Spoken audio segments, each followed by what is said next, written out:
Hey, Rennie Joe here, and this is 1001 Reviews, where I plan on reviewing every single album from the 1001 albums to listen to before you die.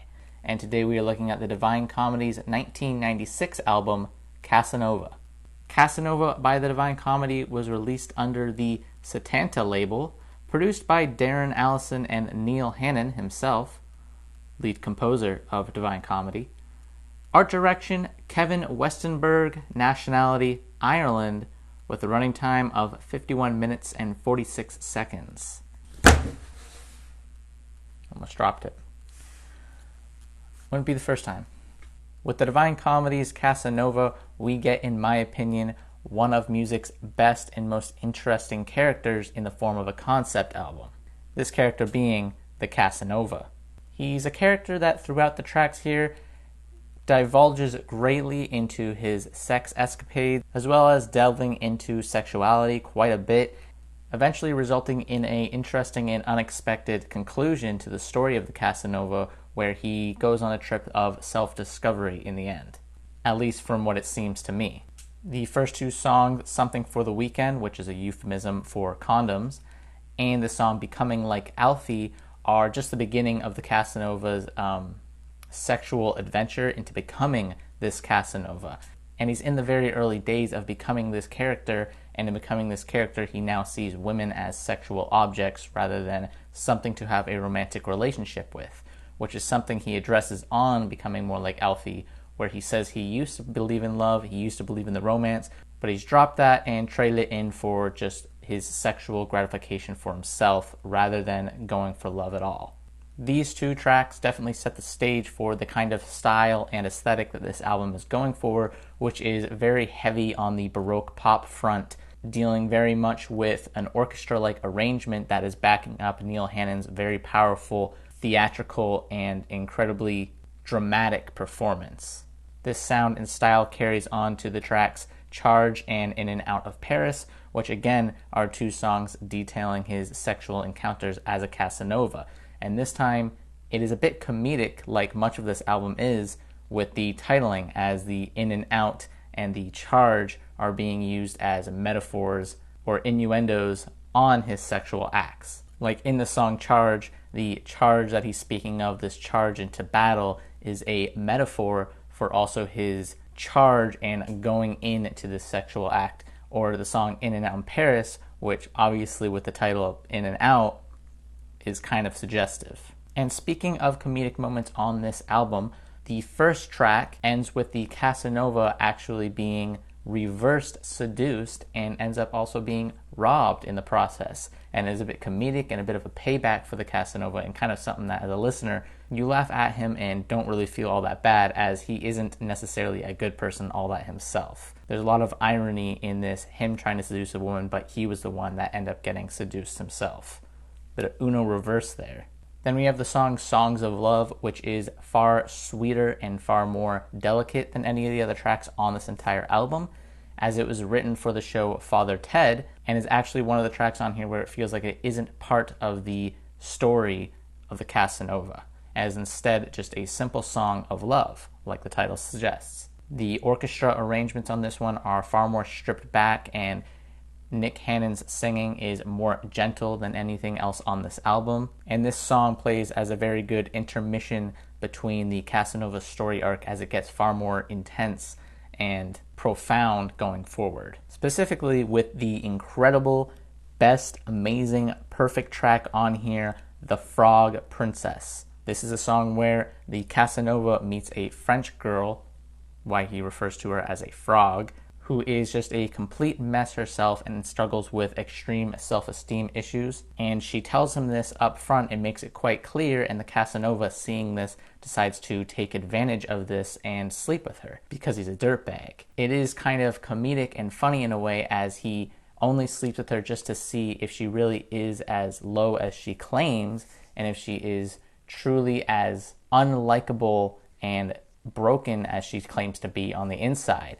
And so he sleeps with her, and as a result ends up ridding her in the end because he realizes that she was right. She is that worthless, at least to him. The thing is, there is a lot of irony with this track, as in many ways this frog princess is a parallel of the Casanova himself, because he himself has this same sense of low self-esteem and low self-worth of himself, which is why he has decided to go this route of becoming the Casanova, because he can't love himself any more than anyone else can love him.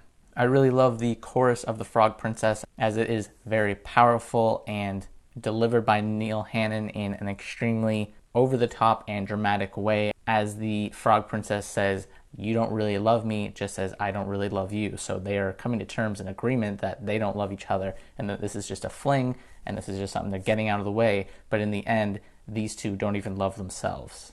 And shifting along, I want to get right to the track, Through Long and Sleepless Nights, because this is maybe where the story hits its absolute climax, as it is the third last of the album, and is where the Casanova becomes more self-aware and more profound in himself in a way.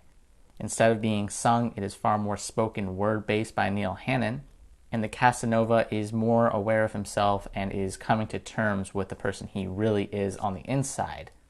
There are just so many narrative threads as well on this song that you can just pick apart and sort of put into the story and sort of work it like a puzzle.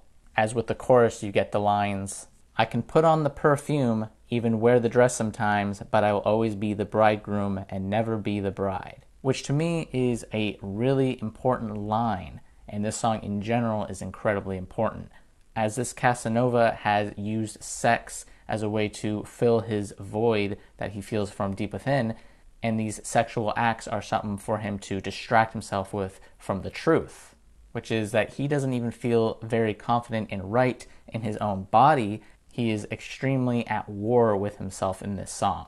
That is because with this song, he is very clearly addressing the fact that he himself is dealing with gender dysphoria.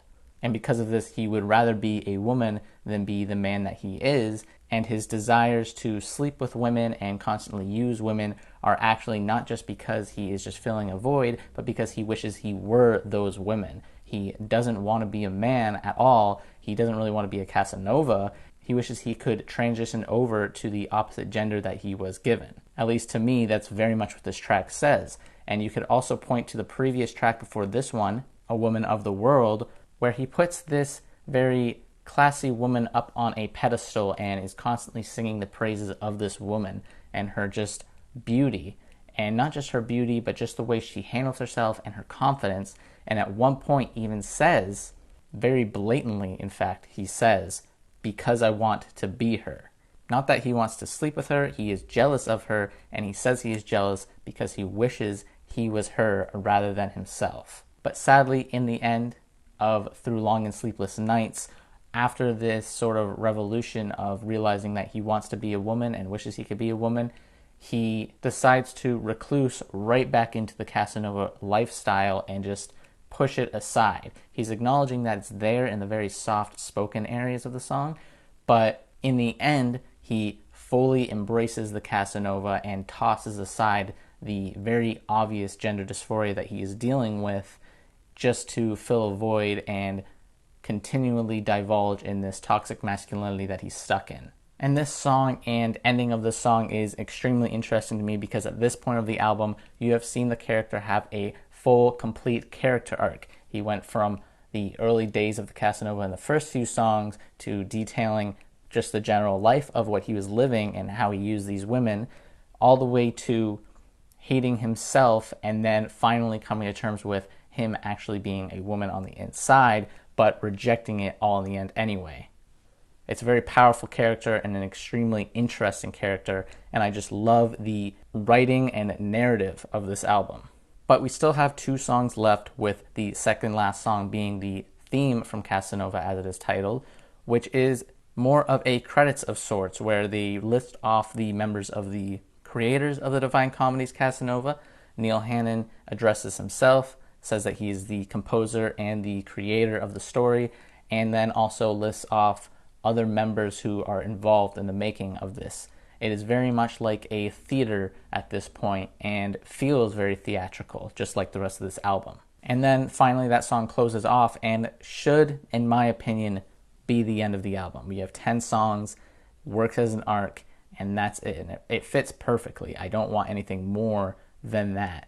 However, There is one more track on here, which is called The Dogs and the Horses, which is not a weak track by any means. It's just that it doesn't fit with the narrative and has nothing to do with the Casanova. This song is actually just about death and coming to terms with death. So it's not terrible, and in fact, I actually think this song is still extremely well written and well performed. The orchestra is still just as good as it was on the rest of this album, being extremely powerful. But even still, it wasn't really needed on the end of the album. So it's unfortunate that it is there. It would have been better on like a deluxe edition or something. I guess you can treat it sort of like an encore to the theater. But even still, that one track aside, this album is extremely powerful, extremely well made, super polished from beginning to end. Every song fits and is super tight within the story of the concept here of the Casanova, just all coming together in the end. And the orchestra is also super powerful to back it all up, with Neil Hannon having some of the most lavish and incredible performances in any music that I've heard in a very, very long time. I mean, this is very Scott Walker-esque in a way. His strong, deep baritone voice is just so beautiful as it sings the notes of the Casanova.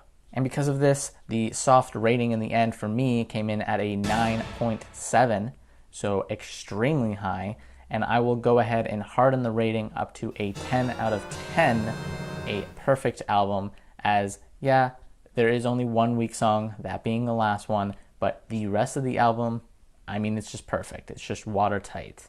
And this is by far, out of all the albums I have listened to, this is by far my favorite one from this book. Granted, I'm not super far into the list, but still, out of, 17 albums so far, this being my favorite, that's still very high regards, regardless. And I will, of course, give this album an E for essential. It is essential to me because mostly for the story elements here and the story of the Casanova just being so well performed. But even still, even without that, I mean, this is a great Baroque pop record just all on its own. But big fat E, for sure, give it a listen. It's essential to listen to, and I think the story is just, it's just so good. All right, that pretty much does it for this video. Let's go ahead and see what the next album you're going to listen to in the 1001 Albums Let's Do Before You Die book.